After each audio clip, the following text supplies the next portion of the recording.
Ego is the enemy, ego हमारे लिए अच्छा नहीं है, ईगो से हमारी डेवलपमेंट नहीं हो पाती।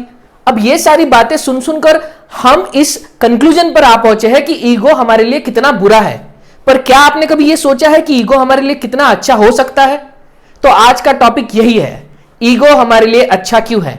पर उससे पहले हम लोग देखेंगे definition of ego, definition of attitude, और सबसे इंपॉर्टेंट ईगो हमारे लिए अच्छा क्यों है और ईगो हमारे लिए बुरा क्यों है। तो बने रहिए इस वीडियो के अंत तक। हेलो दोस्तों, मेरा नाम है स्वप्निल, मैं corporate trainer, life skill coach, cricketer और ट्रेकर हूं। जील टू स्किल इस चैनल की मदद से आप तक सॉफ्ट स्किल्स और बिहेवियरल स्किल्स की जानकारी लाता रहूंगा। तो अगर आप इस चैनल पर नए हैं तो प्लीज प्लीज प्लीज इसे सब्सक्राइब कीजिए और इस कम्युनिटी का हिस्सा बनिए जहां पे हम और आप मिलकर सीखेंगे और डेवलप होंगे। तो आइए शुरू करते हैं इस वीडियो को। तो जानते हैं सबसे पहले कि ईगो अक्सर है क्या। ईगो का सिंपल मीनिंग यह है कि जो आपकी नजरों में आपकी खुद की इमेज है उसे ही हम लोग ईगो कहते हैं। यानी ये कि जो नजर से आप अपने आप को देख रहे हो, आपका कॉन्शियस माइंड आपको जो बता रहा है अपने आप के बारे में, वही अक्सर ईगो कहलाता है। और आइए देखते हैं एटीट्यूड मतलब क्या। एटीट्यूड का सिंपल मीनिंग यह है, जैसे ईगो में हम अपने आप को देखते हैं, वैसे एटीट्यूड मतलब किस नजरिए से हम लोग दुनिया को देखते हैं, किस नजरिए से हम लोग औरों को देखते हैं या चीजों को देखते हैं। अगर दुनिया को देखने का नजरिया आपका पॉजिटिव है तो यू हैव पॉजिटिव एटीट्यूड। अगर दुनिया को देखने का नजरिया आपका निगेटिव है तो you have negative attitude. Ego और एटीट्यूड की डेफिनेशन जानने के बाद आइए देखते हैं ईगो के टाइप्स कौन से हैं।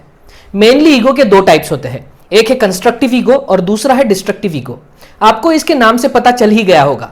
कंस्ट्रक्टिव ईगो यानी वो कि जिसकी मदद से आप अपनी खुद की डेवलपमेंट करते हो, और डिस्ट्रक्टिव ईगो मतलब वो कि जिसके वजह से आपका डिस्ट्रक्शन होता है, आपका पतन होता है, आप अनसक्सेसफुल होते हो। अगर कोई आपको यह कहता है कि आपकी औकात नहीं है बड़ा घर बनाने की, तब यह चीज जब आपको दिल को लगती है, आपके ईगो को लगती है, आप मेहनत करके आपकी डेवलपमेंट करते हो और एक दिन बड़ा घर बनाते हो, तो आपका कंस्ट्रक्टिव ईगो यहां पे डोमिनेंट है।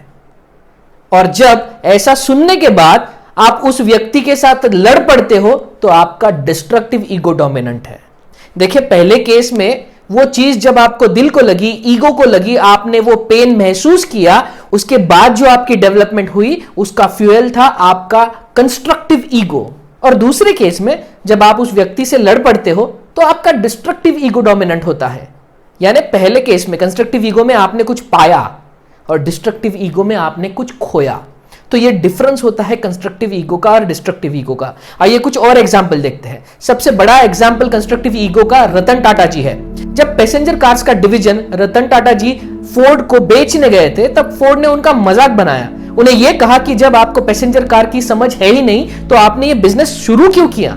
ये बिजनेस खरीद कर मैं आप पर एहसान कर रहा हूं। ये सुनकर, ये पेन महसूस करके टाटा ने वो डील कैंसिल कर ली और अगले कुछ सालों तक Tata Motors, Tata passenger vehicle के डिवीजन में इतना काम किया, इतनी प्रोग्रेस की कि एक दिन फोर्ड की सबसे लग्जरियस कार ब्रांड्स यानी लैंड रोवर और जैगवार को टाटा ने खरीद लिया। और इस बार बिल फोर्ड कहते हैं कि ये दो डिवीजन आप हमसे खरीद कर हमारे ऊपर एहसान कर रहे हो। दोस्तों, ये सबसे बड़ा एग्जांपल है कि इंसल्ट को, पेन को अपने ईगो पर लगाकर आप किस तरीके से अपनी डेवलपमेंट को अचीव करते हो। और डिस्ट्रक्टिव ईगो का भी एक बहुत क्लासिक एग्जांपल है, और वो एग्जांपल है विनोद कांबली का, द क्रिकेटर। जब विनोद कांबली का टेस्ट क्रिकेट में डेब्यू हुआ था तो वो गिफ्टेड टैलेंट था। एक ही साल में 2 डबल सेंचुरीज मारने वाला ये क्रिकेटर एक दिन बहुत बड़ा नाम करेगा, इस उम्मीद से दुनिया उसके तरफ देखने लगी थी। पर विनोद कांबली की यही चीज उसके खिलाफ जाती दिखी। विनोद कांबली का डिस्ट्रक्टिव ईगो डोमिनेंट हो गया। बजाय प्रैक्टिस के वो पार्टियों में ज्यादा इन्वॉल्व हो गया, बजाय मैचेस में परफॉर्मेंस के वो कंट्रोवर्सी में इन्वॉल्व हो गया। और फिर एक दिन टीम इंडिया में उनका सिलेक्शन नहीं हो पाया और उनका पतन होना शुरू हो गया। तो विनोद कांबली गिफ्टेड टैलेंट होने के बावजूद केवल और केवल डिस्ट्रक्टिव ईगो से उनका डिस्ट्रक्शन हो गया। और यहां पे एक लॉस में चल रहा बिजनेस इतनी मेहनत से ऊपर आता है और उसी कंपनी को खरीद लेता है जिस कंपनी को वो बेचने चले थे। तो देखिए, ये डिफरेंस होता है कंस्ट्रक्टिव और डिस्ट्रक्टिव ईगो का। दोस्तों, इन दोनों का डिफरेंस देखने के बाद सबसे इंपॉर्टेंट यह है कि लोग अक्सर ईगो बुरा है ऐसा क्यों कहते हैं। देखते हैं आखिर ईगो बुरा क्यों होता है। आप में कोई कॉम्पिटेंसीज नहीं है, आप में कोई स्किल्स नहीं है और आप में कोई एक्सपीरियंस नहीं है, और फिर भी जब आप अपने आप को ग्रेट महसूस करते हो, सबसे स्मार्ट महसूस करते हो, आपसे ऊपर कोई भी नहीं, ऐसा जब आपको फील होने लगता है, तब आपका ईगो आपके लिए खतरनाक होता है। वो आपका डिस्ट्रक्टिव ईगो होता है। देखिए, अगर किसी को बैट पकड़नी नहीं आ रही है हाथ में और वो कहता है कि मैं विराट कोहली से अच्छा क्रिकेट खेलता हूं, तो ये उसका डिस्ट्रक्टिव ईगो बोलता है। पर अगर आपके पास कॉम्पिटेंसीज है, स्किल्स है, नॉलेज है और एक्सपीरियंस है, तब जब आप अपने आप के लिए महसूस करते हो ना, वो आपका कंस्ट्रक्टिव ईगो होता है। आप अपने आप की गिफ्टेड टैलेंट को ग्रेट समझने लगते हो, आपके एफर्ट्स को, आपके डेडिकेशन को, आपके डिसिप्लिन को कम समझने लगते हो। वो ईगो आपके लिए बुरा है।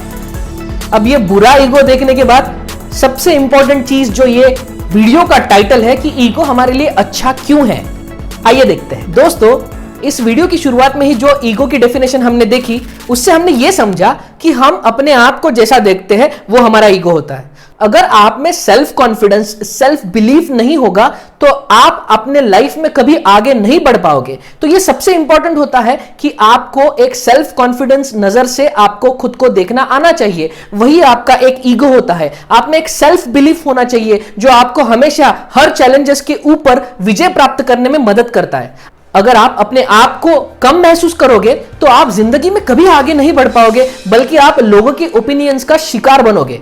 तो दोस्तों, सबसे इंपॉर्टेंट ये चीज है, अगर ईगो मतलब हम अपने आप को कैसा देखते हैं ये होता है, तो अगर आपके पास ईगो नहीं होगा, इसका मतलब आपके पास खुद को देखने की नजर नहीं होगी। यही चीज इंपॉर्टेंट है। ईगो नहीं होना ये इंपॉर्टेंट नहीं होता। ईगो होना चाहिए, पर सबसे इंपॉर्टेंट वो कंस्ट्रक्टिव ईगो होना चाहिए। तो आप अपने आप की ओर कैसा देख रहे हो, वही आपका ईगो है। और जो सबसे जरूरी चीज आज इस दुनिया में कंपटीशन या आपके चैलेंजेस को फाइट करने में आपकी हेल्प करती है, उसके साथ ही आपके लाइफ के डिसीजन लेने के लिए जो चीज आपको हेल्प करती है और सबसे ज्यादा हेल्प करती है, वो आपका ईगो होता है। आपकी गट फीलिंग होती है। आपको लगता है कहीं ना कहीं कि जो डिसीजन आप लेने जा रहे हो वो सही है, और ऐसा अगर नहीं लगेगा ना, तो वो डिसीजन कभी भी सही नहीं हो पाएगा। तो आपको इस चीज में बिलीव करना पड़ेगा कि आप जो डिसीजन ले रहे हैं वो सबसे इंपॉर्टेंट है, वो सही है। और ये सही होने की जो प्रोसेस है, ये पावर है, ये आपको खुद के ईगो से ही आएगी। कंस्ट्रक्टिव ईगो आपको रियलिटी के बहुत नजदीक रखता है, यानी आपको ये बताते रहता है कि आप में अभी भी कुछ चीजें सीखना बाकी है। तो ये आपको रिलैक्स नहीं होने देता, ये आपको लेजी नहीं होने देता, ये आपको कंपटीशन के पीछे रहने नहीं देता, ये आपको हमेशा दौड़ाता है, आगे और आगे बढ़ने के लिए प्रेरित करता है, आपको और अचीव करने के लिए ये आपके लिए एक एनर्जी बनता है। तो अगर ये ईगो नहीं होगा तो आप किस सहारे आगे बढ़ोगे? आपके लाइफ में क्या मोटिवेशन होगा? क्योंकि दुनिया यहाँ पे आपको निगेटिव करने के लिए बैठी है। अगर एक ही व्यक्ति आपको पॉजिटिव करने वाला है, और वो है खुद। और खुद का इंपॉर्टेंट रीजन होता है आपका सेल्फ बिलीफ, आपका सेल्फ कॉन्फिडेंस और आपका कंस्ट्रक्टिव ईगो। तो दोस्तों, इन सारी चीजों को जानने के बाद हमें यह महसूस हुआ कि ईगो हमारे लिए कितना इंपॉर्टेंट है। पर याद रहे, कंस्ट्रक्टिव ईगो हमारे लिए इंपॉर्टेंट है और ना कि डिस्ट्रक्टिव ईगो। तो अब यहां तक आपने देख लिया है तो प्लीज इस वीडियो को लाइक कीजिए, इस चैनल को सब्सक्राइब कीजिए, ताकि मेरा मोटिवेशन बना रहे ऐसे ही वीडियो आप तक लाने के लिए, जिससे हम और आप मिलकर कुछ ना कुछ नया सीखे और डेवलप होते रहे। आई होप आपको ये वीडियो अच्छा लगा होगा। मिलते हैं अगली बार। Thank you so much for watching.